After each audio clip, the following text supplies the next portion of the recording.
Everyone, welcome to the RotoGrinders Morning Grind podcast. I'm your host, Stevietpfl. It's Thursday. It's May 23rd. It is 2024. We have a 6-game MLB slate to talk about here on today's podcast. Actually recording on Thursday morning, technically. Late night podcast for Wednesday night. I'm using Plate IQ, so if you are not watching or listening live, feel free to go to the RotoGrinders Morning Grind YouTube page and watch the breakdown with Plate IQ, the tool that I use for baseball every single day. I mean, there's no way around it. I use it every single day, and it's just a phenomenal tool here at RotoGrinders. So if you haven't checked it out, you should. Or come watch the breakdown on YouTube, and you can kind of get a sneak peek at what Plate IQ looks like. So if you like this video, make sure you like the video and comment below and tell us to keep doing these shows so I can keep showing it to the higher ups and they'll keep letting me do them. Seattle at New York is where we get started here. 8 total battle of the Luis. We got Luis Castillo against Luis Gil.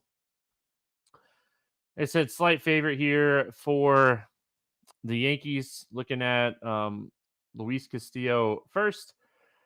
I mean, Luis Castillo, really solid numbers on the season, 26.7% strikeouts, 5% walks, really just continues to struggle with like left-handed bats, 217 ISO, 362 WOBA against lefties. That's been his downfall. He's been really good against righties, limiting power, plenty of strikeouts, big-time swinging strikes, limiting barrels. He's getting beat by lefties. Well, problem for him is they can throw Soto, Verdugo, Rizzo, Wells, Cabrera at him here. So enough lefties to definitely keep me off of Castillo. And like the strikeouts are just low for this team overall. Like the Yankees have been a low strikeout team. They've added some low strikeouts in this lineup with Soto, Verdugo.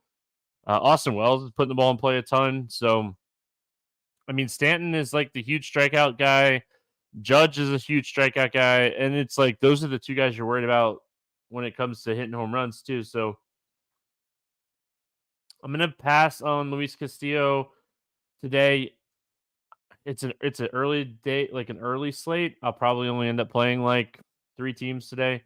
I don't think I'll get to Luis Castillo. Luis Gil, on the other hand, definitely interested in Gil coming off of a 14 strikeout game last time out for Luis Gil, and he gets one of the best strikeout matchups in baseball here. His strikeout stuff has been phenomenal. He can strike out both sides of the plate. You know, from time to time, he'll give up a big hit or two, but I mean, Luis Gil has been a very strong strikeout pitcher here for the last 2 or 3 weeks. Just has been phenomenal. So 10K in this spot. I prefer Gil over Wheeler. I probably like Skeens more than I like Gil, but I'm going to be playing quite a few of both of them. We'll talk about Skeens in the next game. It's actually the next game. So, yeah, I mean, Luis Gil just, I mean, look at the lineup here for Seattle on a nightly basis. This is just a really high strikeout lineup. The power is limited. Julio Rodriguez, 35 ISO, 272 WOBA against righties this season. Mitch Garver probably won't be in there. It'd be Cal Riley. And then like maybe Canzone, but he's another guy that has a huge strikeout rate. Luke Raley would probably be in there. He's striking out a lot.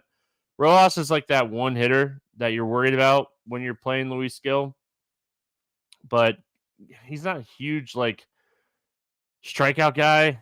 Or like Gil is not like a huge like power guy, so like I'm not too concerned here. Or Rojas is not. I'm trying to say Josh Rojas is not a big power guy, and I just can't get the words to come out of my mouth the way that I want him to. So, yeah, I mean, I have a ton of interest here in Luis Gil. Not really interested in the Seattle bats. I mean, it is Yankee Stadium, so lefties do get a bump. So if you wanted to take a shot on Rojas at 4K, I wouldn't necessarily talk you off of it. I'm probably not going to go there. Maybe JP Crawford at 3,300 at shortstop if you're punting shortstop on the slate. Like, We have Ellie De La Cruz and Seager, but we don't have like Witt and some of these other guys that we've been paying up for at shortstop all season. So it's a little bit more interesting when it comes to shortstop than, hey, just going to pay up for one of these two guys. So you could potentially punt. Not saying I don't like De La Cruz, because I do.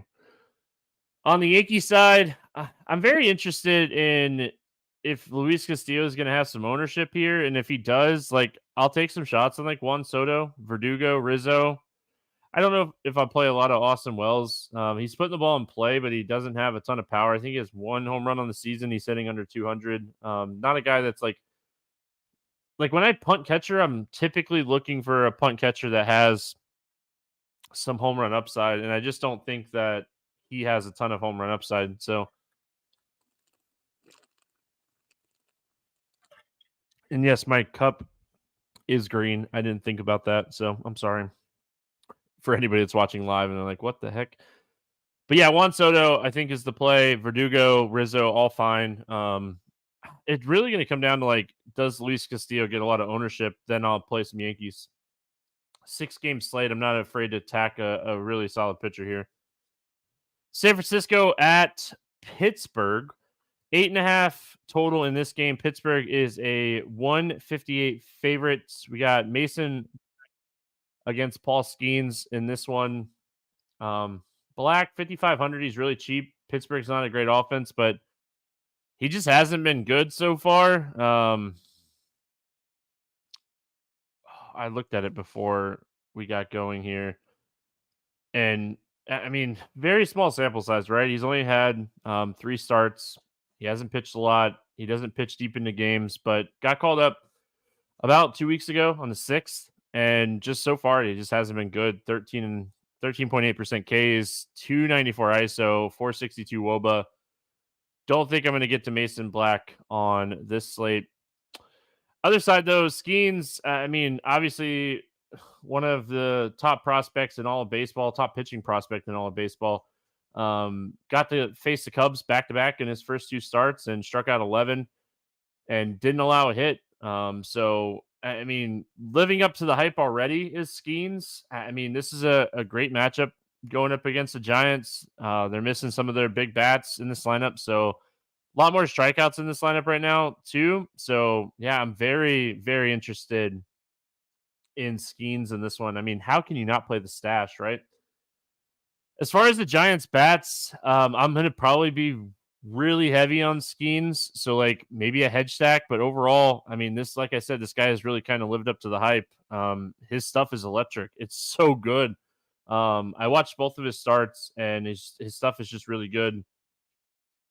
In that first Cubs game, they hit him. They didn't hit him like hard, but they hit him. And then he definitely got some revenge in his next start. Just absolutely dominated them in Wrigley. So maybe some first start jitters, but overall, not very interested here in the Giants. If you did want to be a little different, I'd play maybe like a Chapman, Soler, like the power upside guys, but I'm not going out of my way to play the Giants here. Yeah, I mean, Skeens has been somebody that everyone's kind of just been waiting for him to get called up. But Mason Black on the other side of this game, very interested in Pittsburgh today. Hate full stacking Pittsburgh because they're just not the best offense in baseball, but they're definitely a team that I'll be looking at like mini stacking today. O'Neal Cruz should hit leadoff because it's a righty instead of a lefty. So I have a ton of interest in him. I have a ton of interest in Reynolds here. Both of those guys, like 44 and 43. I think they have fantastic price points today. Swazinski has another good price tag at like 3,500. So I'm very interested in them. Bay is back. He's 3,200. You can play him at second base or outfield. I assume he'll be in the lineup for this one. Yeah, because he came back and then he missed a game because it was a lefty, but he should be back in the lineup in this one. So I don't mind him. Not a huge power guy last season. I know he had a home run in his first game back, but I definitely don't mind playing Bay at his price point. He's just really cheap at second base. And yeah, I mean, if Joey Bart catches, they mix their catches up quite a bit. If Joey Bart catches, I could definitely play him as well. I think that's it. I would catch Bart, especially with Grandal. Like Grandal is banged up right now. He's dealing with a groin. So like if he's out, Bart could be interesting. Or if Grandal plays, I mean, he's someone that's solid against right-handed pitching. We got Texas at Philadelphia, 8.5 total in this one. Philadelphia is a 205 favorites. We got Andrew Heaney going up against Zach Wheeler in this one. Hey, Dane Dunning. I don't know. We talked about it. We were like, is it gonna work out? It didn't. Anyway, we got Andrew Heaney first here. I mean, just look at the top half of this lineup, right?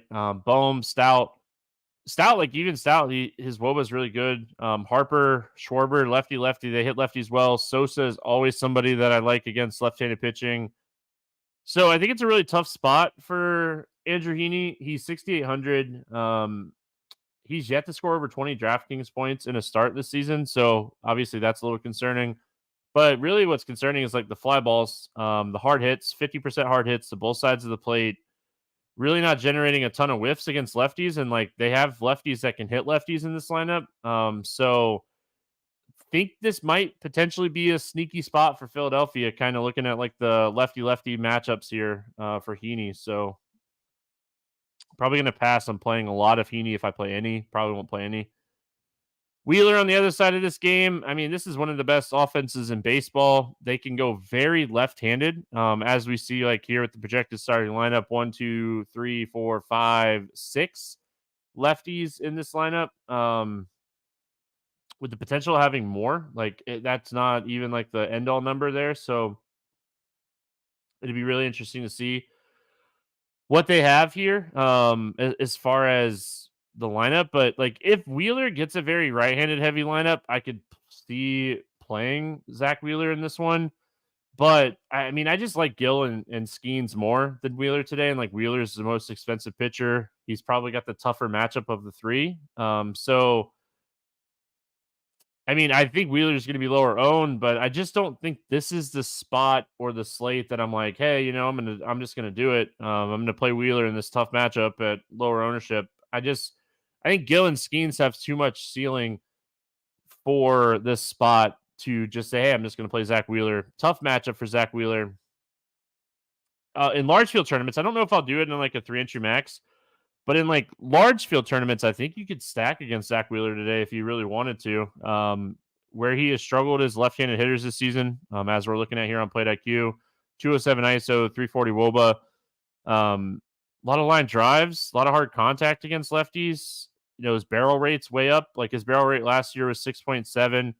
Barrel rate this year is 9.5. Not really getting BABIP. Seager, low. Josh Smith, Heim, Evan Carter, a lot of good left-handed hitters in this lineup. So I could see like a large field tournament potentially taking shots on Zach Wheeler or taking shots against Zach Wheeler or playing Zach Wheeler in large field tournaments. But I don't think I get there in like a 3-entry max type of build today. Other side, I mean, I have interest here against Heaney. Like I said, I think this could potentially be a sneakier spot for Philly because of the lefties. It's like lefty, but like Andrew Heaney has really struggled with lefties. He did this last year too. He really struggled like throwing strikes against lefties. Walked a lot of lefties last year. Schwarber and Harper as like tournament pivots, because like I mean, obviously we like Realmuto, we like Alec Bohm, we like Sosa. So I think Philadelphia is like one of those teams where we could potentially get some lower ownership on these like 3-man stacks.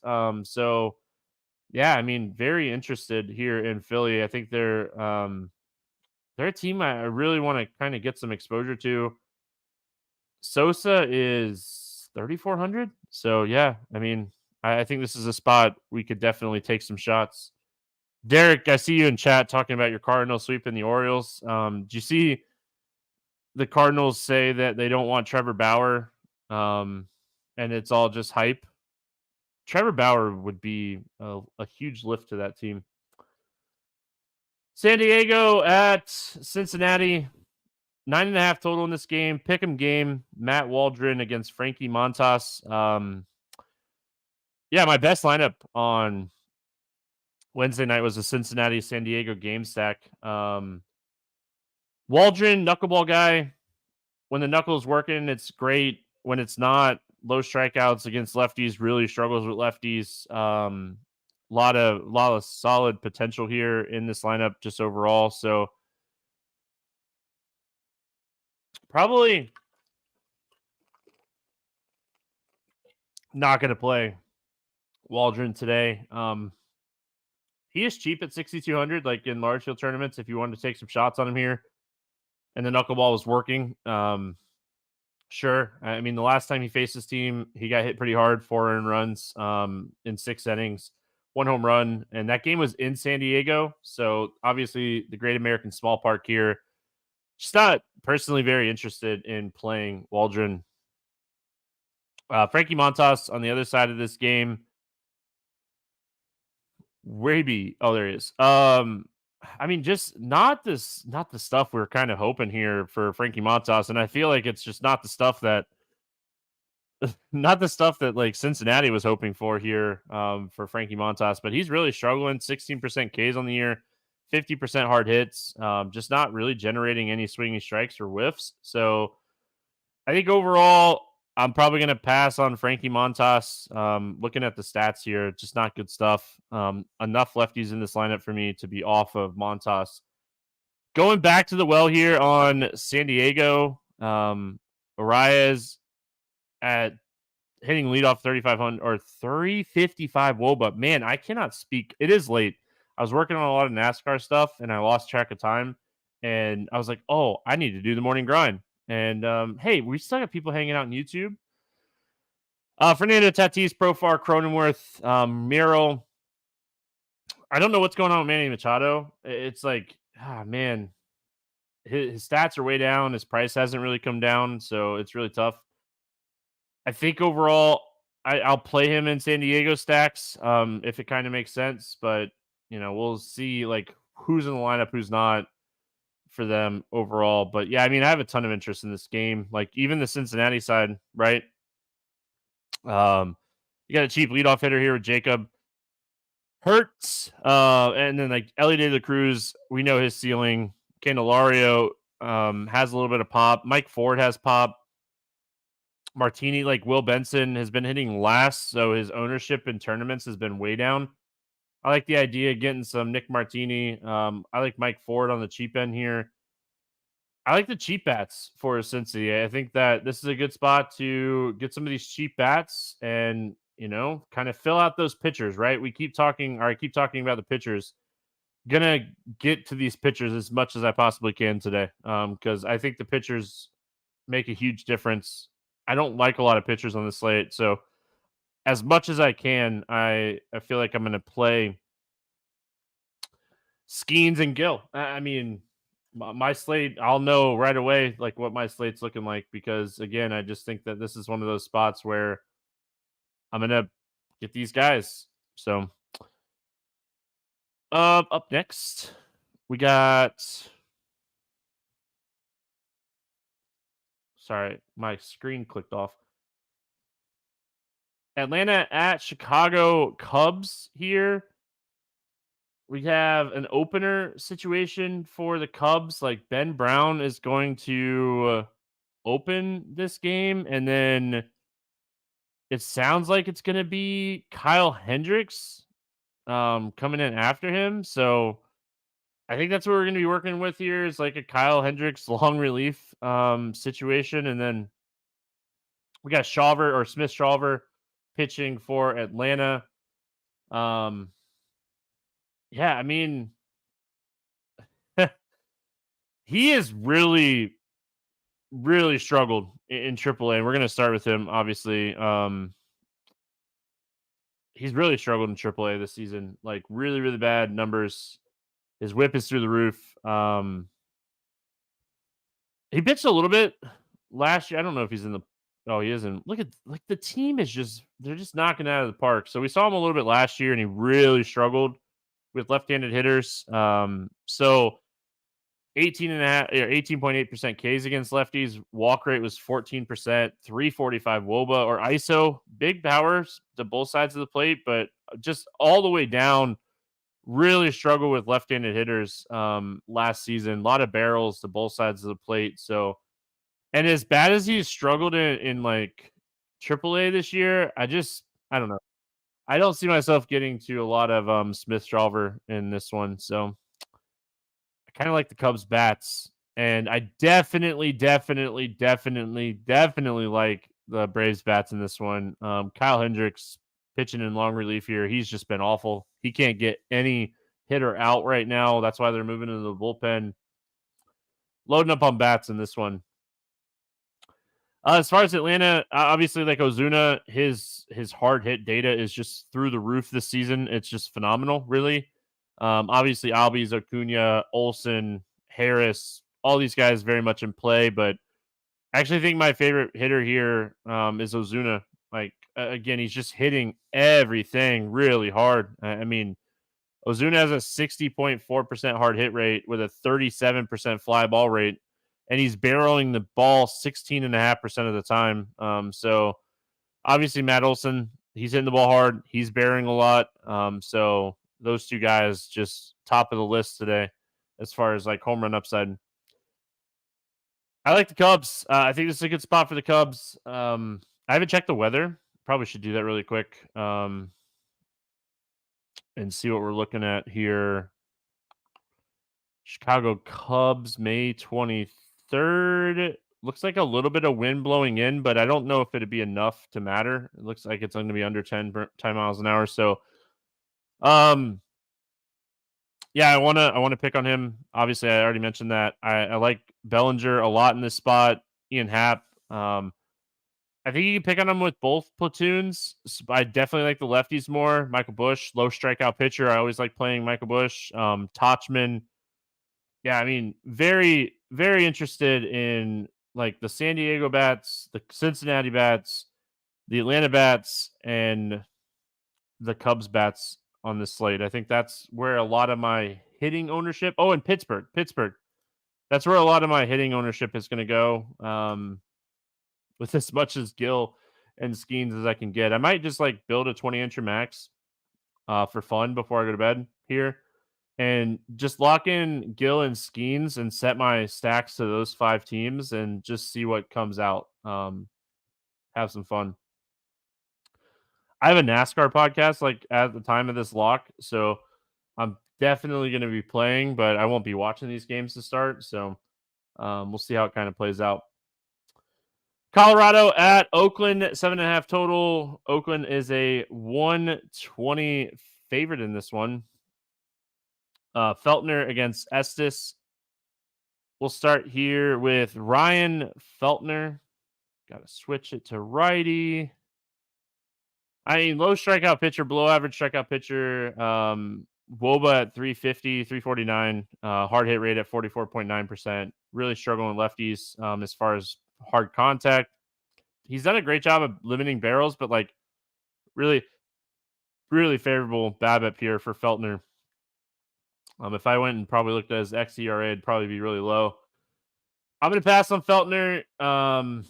Just hasn't really. I mean, he's had one good game this year. It was against Tampa, or it might have been in Coors.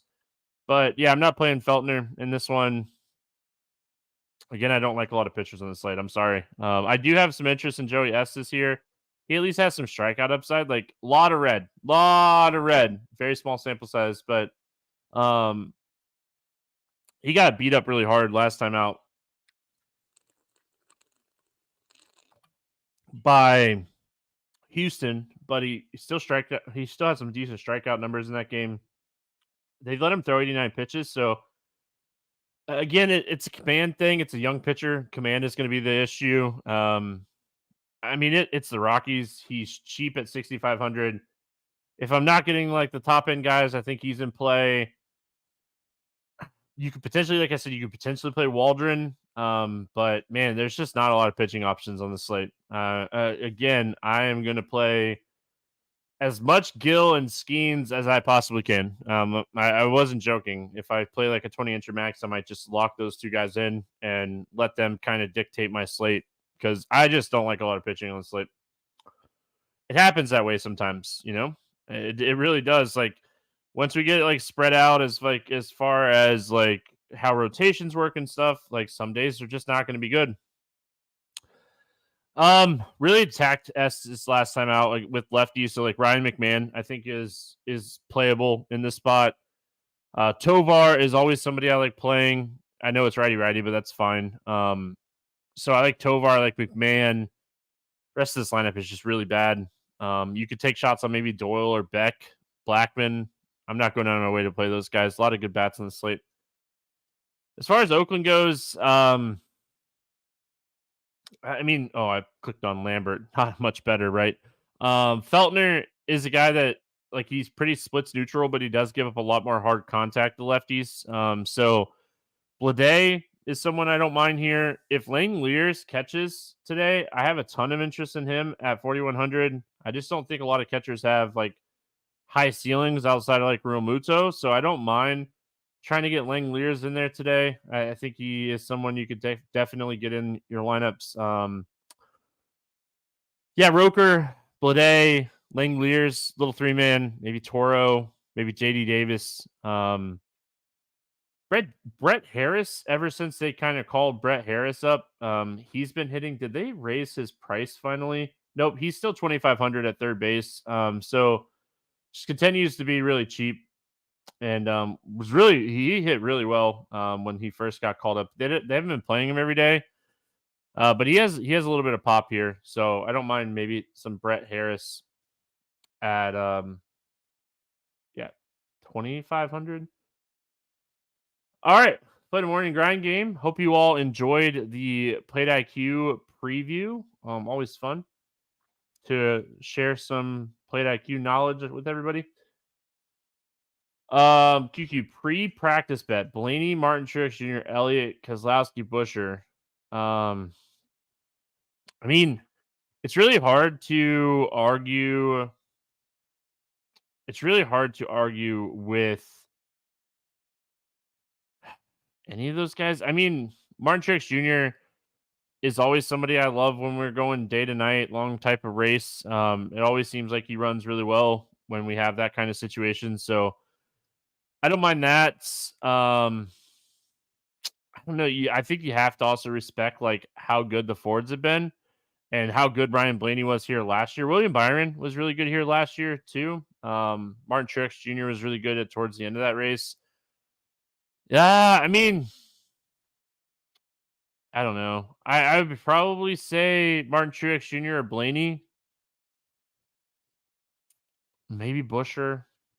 I probably have it really close to the order you have it. The extra like little horsepower they found in the Ford engines has really made a difference recently. So that stat is like really interesting that like they were talking about how maybe they're just producing a little bit more horsepower right now. And it definitely has showed. Ford has definitely showed up lately. So Blaney was really good here last year. I was at the race, and he was just really, really good all day. I think he was first in speed in that race, but yeah, he was really good. I think Truex ranked second or third, and Byron was the other one. Like Blaney, Byron, and Truex were the three fastest cars here last year.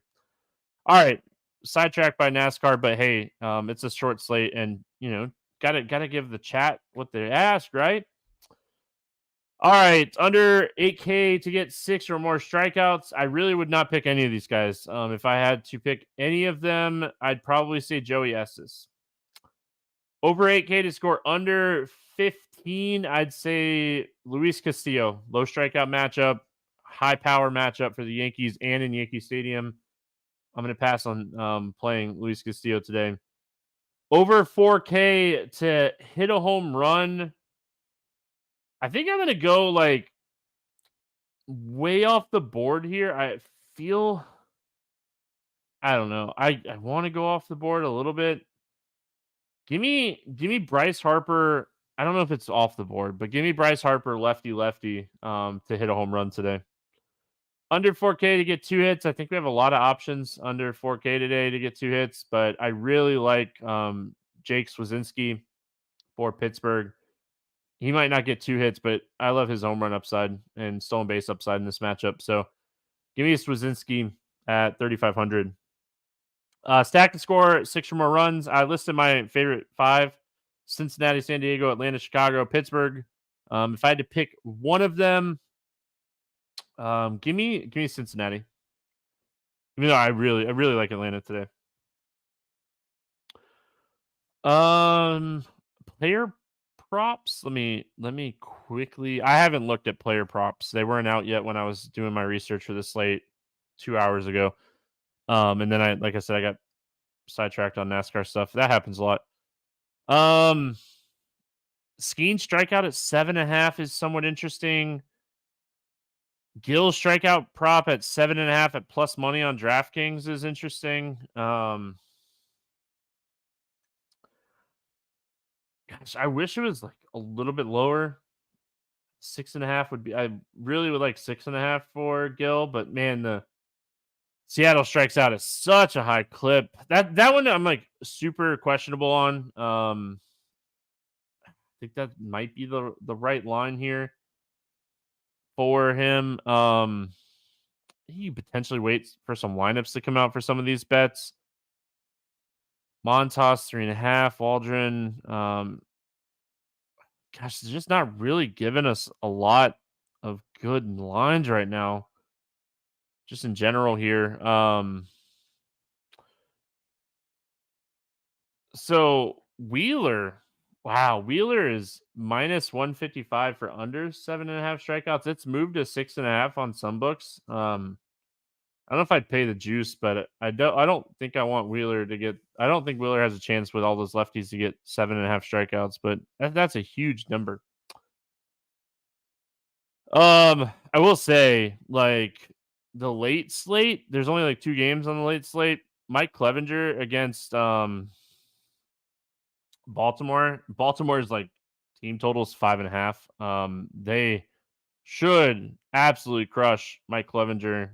So I do like gosh, it's moved so much. I like Baltimore minus 1.5. I bet it at like minus 137, but it has moved so much since I did that bet. So I do like Baltimore minus 1.5. That's what I was going to talk about, but that line's moved a lot. Nothing else really jumping off the page for me here. So we'll leave it at that. Appreciate everyone hanging out with us or with me, Solo Pod, live here because it's late. It's 1:40 a.m. on the East Coast. So late podcast. Do the White Sox have a weather delay tarp they can screw the Orioles with? Anyway, appreciate everyone hanging out. If you like these videos, make sure you comment on the video, like the video, and back. I won't be back tomorrow. I'm heading out for the Coke 600, so I'll be gone. But TJ will be here with Will, so make sure you hang out with those guys live. And yeah, I'll be back next week. Have a great Memorial Day weekend, and I'll see you then.